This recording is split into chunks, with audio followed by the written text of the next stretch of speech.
Welcome back. My name is Jessica, and I am glad that you're joining us today. This month, we've been talking about how God is always constant and how His love never changes. I want you to remember that God never changes, and because He never changes, we can depend on Him completely. I want to encourage you to memorize this verse this month found in James 1:17. Whatever is good and perfect is a gift coming down to us from God our Father, who created all the lights in the heavens. He never changes or casts a shifting shadow. James 1:17.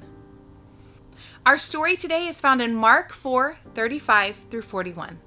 Let's read it together. That day when evening came, he said to his disciples, "Let us go over to the other side." Leaving the crowd behind, they took him along just as he was, in the boat. There were also other boats with him. A furious squall came up, and the waves broke over the boat, so that it was nearly swamped. Jesus was in the stern, sleeping on a cushion. And the disciples woke him and said to him, "Teacher, don't you care if we drown?" He got up, rebuked the wind, and said to the waves, "Quiet, be still." Then the wind died down, and it was completely calm. He said to his disciples, "Why are you so afraid? Do you still have no faith?" They were terrified and asked each other, "Who is this? Even the wind and the waves obey him." Today I want us to focus in on the question that Jesus asked his disciples. Why are you so afraid? Do you still have no faith? There is so much between the lines left unspoken in this question.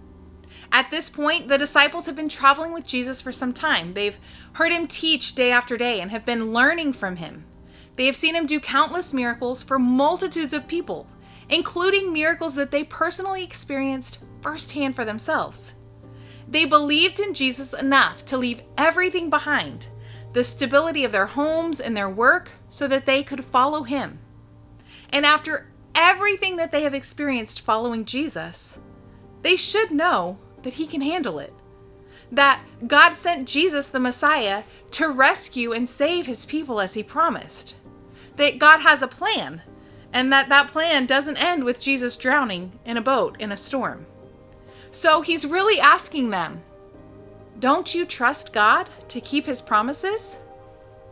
But despite all the things that they've seen him do, all that they had witnessed and experienced, in the middle of that storm, the only thing that seemed certain to them was that they were all going to die. They got so focused on the storm that they were in the middle of that they forgot who was in the middle of that storm with them. 2 Timothy 2:13 says, "If we are unfaithful, he remains faithful, for he cannot deny who he is." I love this verse because it reminds me that God is not like me or any other human I know. Humans tend to treat people conditionally. We're really nice to people who are really nice to us, but the kindness ends when someone is rude to us. We tend to give people what people give us first. We want revenge when someone wrongs us. Someone can be our best friend one day, but the next day is dead to us because of something that was done or said. But God is not like that. Even when we mess up, when we're unfaithful, when we make not great choices, even when we change, God remains the same.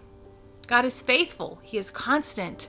He never changes. It is just who he is, and he can't be any other way. When God says something, he means it. He doesn't change his mind, and he doesn't go back on his word. He keeps his promises, so we can trust him.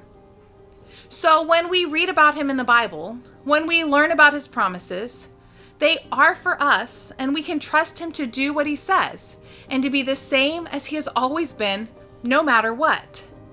We can put our hope and our trust in him because he will never fail us.